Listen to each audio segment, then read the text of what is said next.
Afinal, o que é um ato compulsivo? No nosso último Bizu da Mente, eu expliquei o que é um ato impulsivo e podemos ver que a hiperingesta alimentar, presente em diversos transtornos alimentares, são considerados comportamentos impulsivos, porque pulam duas importantes etapas do processo volitivo.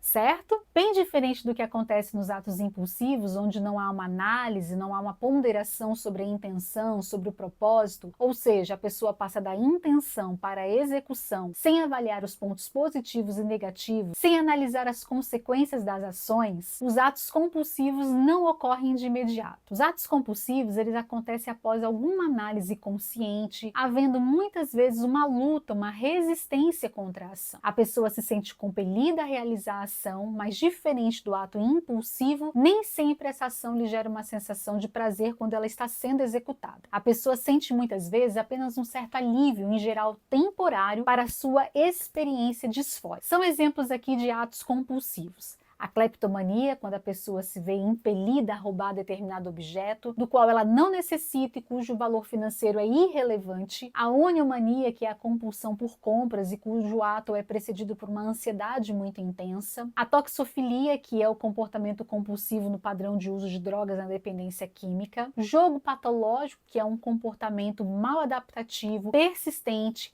recorrente, levando ao prejuízo nas finanças ou mesmo na vida social ou ocupacional do paciente. No jogo patológico, por exemplo, a pessoa pensa constantemente em jogo, sente necessidade de apostar quantias cada vez maiores para obter um grau elevado de excitação. Realiza tentativas de resistir ao impulso de jogar, que geralmente são mal sucedidas, e é este o quadro que caracteriza um comportamento compulsivo. No transtorno obsessivo compulsivo, no TOC, que são as compulsões, os atos, e as obsessões, os pensamentos, a pessoa ela realiza um ato compulsivo como uma forma de combater as ideias, como uma forma de reduzir a ansiedade provocada por essas ideias. Outras vezes a pessoa apresenta apenas a compulsão, que é manifestada por meio de comportamentos repetitivos, que requerem um padrão rígido de realização e que muitas vezes assumem a forma de verdadeiros rituais. Os pacientes com transtornos obsessivos compulsivos reconhecem o caráter absurdo de suas compulsões e tentam resistir a elas. Em relação à comida, o caráter compulsivo do comportamento de indivíduos é marcado por uma avidez pela comida, um pensamento recorrente quanto à comida,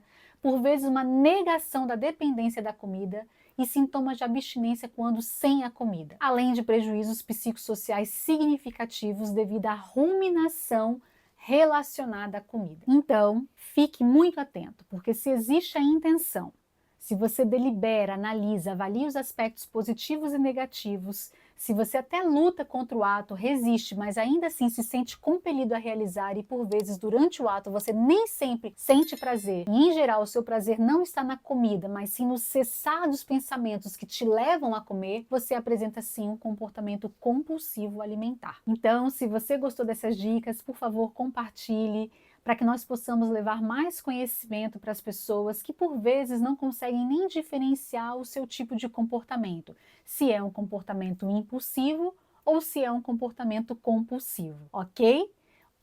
Um grande beijo, um forte abraço, mentaliza Brasil!